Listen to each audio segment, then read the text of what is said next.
Dan burnout tu adalah satu gangguan kesihatan mental yang boleh lead pada depression. Oh, gangguan kesihatan mental juga Dai yang tu? Betul. Dia ada dua. Satu gangguan kesihatan mental, satu mental disorder. Okey. Penyakit mental. Jadi kita tak naklah sampai jadi ada penyakit mental ni. Tapi semua orang yang tak uruskan gangguan kesihatan mental dengan baik, overthinking ke, burnout ke, kan, dia boleh lead pada mental disorder. Okey, jadi apa yang seorang wanita boleh buat? Yang pertama sekali adalah saya teringat satu zikir yang Nabi SAW kongsikan pada anaknya Fatimah Zahra. Siti Fatimah ni dia full time housewife. Suaminya ni kira kalau dalam sekarang ni kita panggil sebagai komando lah. Kan sentiasa on call, sentiasa standby, kalau ada peperangan pergi. Okey. Jadi pendek ceritanya Fatimah Zahra ni yang menguruskan rumah seorang-seorang, menguruskan. Jadi penat tak Fatimah? Penat. Jadi penat jumpa dengan Nabi sallallahu alaihi wasallam, ayahnya, dan mengadulah, wahai ayahku, aku penat, boleh tak bagi aku satu pembantu? Okey. Dan untuk Nabi bagi pembantu pada Fatimah ni terlalu mudah sebab Nabi ni adalah pemimpin, kira macam Perdana Menteri lah kan. Jadi mudah-mudah saja untuk Nabi bagi. Tapi Nabi bagi tak? Nabi tak bagi. Okey. Nabi bagi, Nabi kata pada Fatimah, nak tak aku bagi yang lebih baik daripada apa kau minta?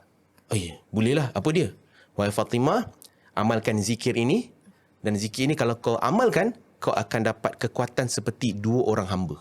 Kita kena tahu hamba ni dia bukan macam pembantu punya level. Pembantu punya level ni ada masa dia rehat.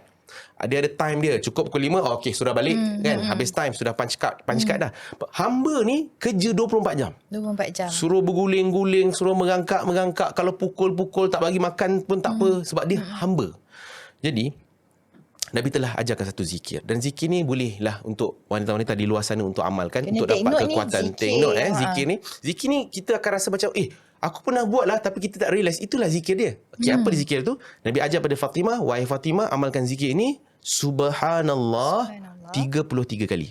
Okey. Guna je ruas jari kita ni. Subhanallah. Kalau cukup 10 jari baru 30. Tambah lagi satu jari jadi 33. Dan lepas tu Alhamdulillah 33 kali. Okey. Lepas tu Allahu Akbar 34 kali. Oh, 34. Untuk genapkan jadi 100. Oh, saya biasa buat 33. So genapkan 34 jadi 100. Dan Fatimah amalkan zikir ini sebelum tidur. Dan selepas tu Fatimah tak pernah lagi mengadu penat. Kenapa? Sebab Allah kurniakan kekuatan seperti dua orang hamba. Itu pertama. Yang kedua, ni khusus untuk wanita tau. Saya cerita ni. Kalau tuan-tuan perempuan pernah dengar Siti Hajar yang ditinggalkan oleh Nabi Ibrahim dekat padang pasir yang tak ada apa-apa hidupan, tak ada bangunan, tak ada apa pun, KK mat ke apa semua tak ada lah. Family mat ke apa. Tak ada apa pun tak ada. Jadi waktu tu ditinggalkan dengan anaknya Nabi Ismail AS yang sedang kecil, bayi kan. Jadi ketika Nabi Ibrahim tinggalkan Siti Hajar pun dia seorang isteri kan, perlukan seorang suami. Jadi dia panggillah suami dia, wahai suamiku, kenapa tinggalkan kami dekat sini? Nabi Ibrahim tak toreh sikit pun. Wahai suamiku, kenapa tinggalkan kami kat sini? Nabi Ibrahim teruskan perjalanan. Wahai suamiku, kenapa tinggalkan kami kat sini? Kami berdua kat sini. Nabi Ibrahim teruskan perjalanan. Siti Hajar pun 3 kali dah tanya soalan sama tak jalan. Tukar soalan lah. Dia tukar soalan kepada, wahai suamiku, adakah ini perintah Tuhan? Nabi Ibrahim berhenti, tolehkan kepala, dan Nabi Ibrahim kata, ya, ini perintah Tuhan. Itu tak apa Siti Hajar sebut. Siti Hajar kata, kalau ini perintah Tuhan, pergilah. Tuhan pasti takkan sia-siakan kami. Dan Nabi Ibrahim pergi. Selepas 2-3 hari, bekalan makanan dah habis. Nabi Ismail menangis. Lapar. Yalah. Siti Hajar ni, dia ibu. Sifat keibuan tu sanggup korban apa saja untuk pastikan anaknya kenyang. Kan, tak sanggup tengok anak ni lapar kan, tak cukup minum dan sebagainya. Jadi Siti Hajar pun telah pun berlari anak daripada Safa ke Marwah. Itu yang jadi rukun umrah tu kan. Safa Marwah. Untuk apa? Nabi Siti Hajar pun tak tahu nak cari apa. Kita je tahu dapat keluar air sebab kita sudah dengar ini cerita. Kita dah baca. Dah baca. Jadi Siti Hajar ni berlari-lari anak daripada Safa ke Marwah, Safa Marwah. Dan dipendekkan cerita, kata ulama tasawuf, setiap langkah Siti Hajar itu makin meningkat pergantungan dia kepada Allah, makin menurun pergantungan dia kepada makhluk. Sebab ketika itu Siti Hajar berlari-lari anak untuk apa? Untuk dia nak tengok ada tak mana-mana rombongan kabilah yang lalu ni nak tolong. Tapi setiap langkah Siti Hajar ni berlari-lari anak, ketika itulah makin meningkat pergantungan dia kepada Allah Subhanahu Wa Taala, dan bila tingkatan pergantungan kepada Allah tu semakin tinggi, turun pertolongan Allah. Dan apa pertolongan Allah? Keluarlah air Zam-Zam, bukan kat Safa, bukan kat Marwah, tapi dekat kaki Nabi Ismail AS. Untuk bagi tahu dekat kita yang tugas kita hanya buat. Urusan result bukan urusan kita. Atas Allah nak bagi macam mana. Masalah kita adalah kita nak control result tu. Kita nak control result tu, betul? Tu yang kita stress. Sebab kita apa? expect result kita tu. expect result tu. Tuan-tuan, kalau ikut logik kita, doktor, sepatutnya air Zam-Zam patutnya keluar kalau tak Safa, Marwah. Sebab itu tempat yang Siti Hajar usaha. Tapi tak keluar kat Safa, tak keluar kat Marwah, keluar kat tengah-tengah dekat kaki Nabi Ismail AS, yang Siti Hajar tak usaha pun kat situ. Nak bagi tahu, kita fokus pada buat je tanggungjawab.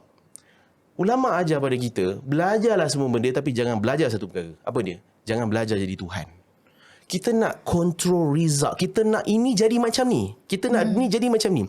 So, bila benda tu tak jadi macam mana yang kita expect, kita akan down tau. Kita akan penat. Kita akan macam, asal tak jadi lah. Ya, betul. So, tugas kita hanya usaha. Sebab tu Nabi Nuh AS, doktor, dalam 5 ulul azmi, Nabi Nuh ni berdakwah paling lama.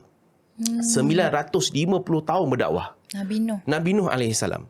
Okay, dalam 5 ulul azmi ni, nak jadi ulul azmi bukan senang. Dalam 124,000 Nabi, hanya 5 saja jadi ulul azmi. Nabi Nuh, Nabi Musa, Nabi Ibrahim, Nabi Isa, Nabi Muhammad.